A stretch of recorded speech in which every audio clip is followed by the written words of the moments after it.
Let me go first. Under the Brandenburg test that you articulated for us, how do we really know what's imminent? And has that definition changed in light of the young lady that took her life as a result of bullying of the prince? I'm not sure. It used to be pretty easy to figure out when there was imminent danger. You had balled your fists up and you were coming after me. Obviously there's something wrong there.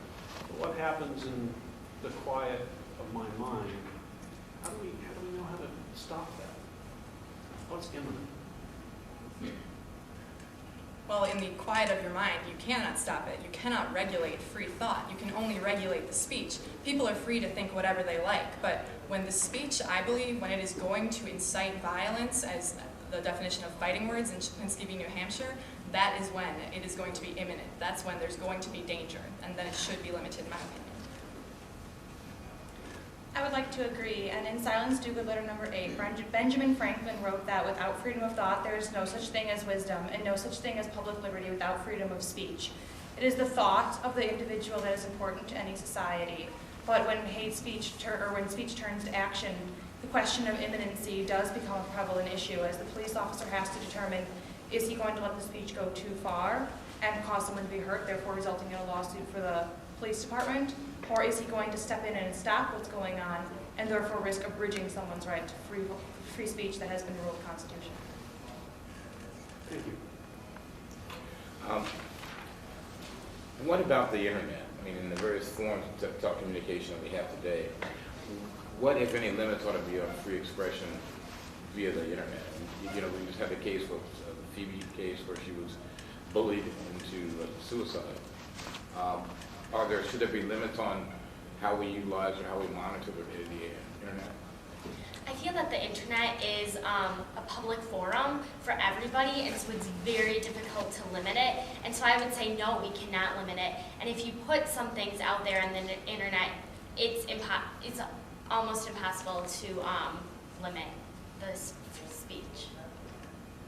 Well, I think that the internet should not be regulated because we don't want to become like China, where in Google, if you type in carrot, you get a blank page because carrot goes back to past emperor, and the current administration doesn't agree with it. So no students or anything who would be researching that topic if they Googled that, if they're Googling carrots, but they would not be able to get that information.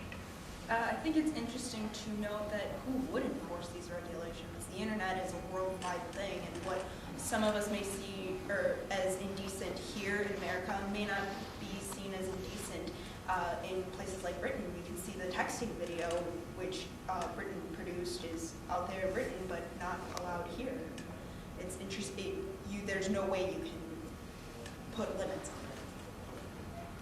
But should the students that are now charged in Phoebe's case with crimes, should they be able to raise the First Amendment as an offense to the things they allegedly posted on the internet? I would almost take the stance in the precedent set down by Chaplinski v. New Hampshire and argue that the things that those girls said would be classified as almost types of fighting words and things that were deliberately meant to be hurtful. At the same time, I don't think it can be the federal government who is regulating the internet. I think it is down to the private companies who run websites and who are really the ones monitoring this speech constantly. I believe the deal with the girl from New York was from the Formspring website, so I think that they should be the ones to be monitoring this speech and making sure such comments aren't being made. Yeah, but doesn't the Constitution only apply to the government? So I mean, how do you make it apply to a private company? I don't think you can, and that's why I think that the private companies should be limiting it and regulating it. The federal government should not be doing that.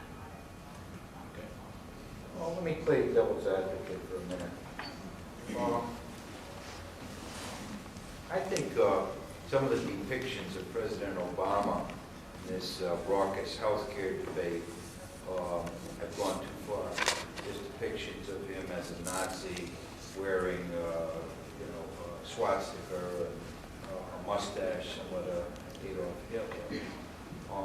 I think those depictions demonize him, and they will lead to action, namely assassination, character assassination, to actual assassination. What do you think about that?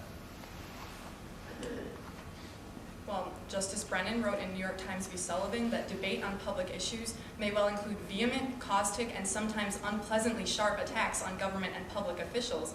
And I feel that he is a public figure. He's in the public eye. Many people disagree with him, many people do not. So we need to allow everyone to have their expression to whether to agree or disagree with him. I feel it's noteworthy to point out what Justice Douglas observed in Terminiello v. Chicago, that a function of free speech under our system is to invite dispute. However, I do recognize the importance of, especially in this country, the value and weight we place on the person who is holding office, any office, especially the presidency. And I feel, therefore, that while it is difficult to decide what and when and how you're going to regulate speech such as that, the courts and the people and the citizens do still have the constitutional right to it.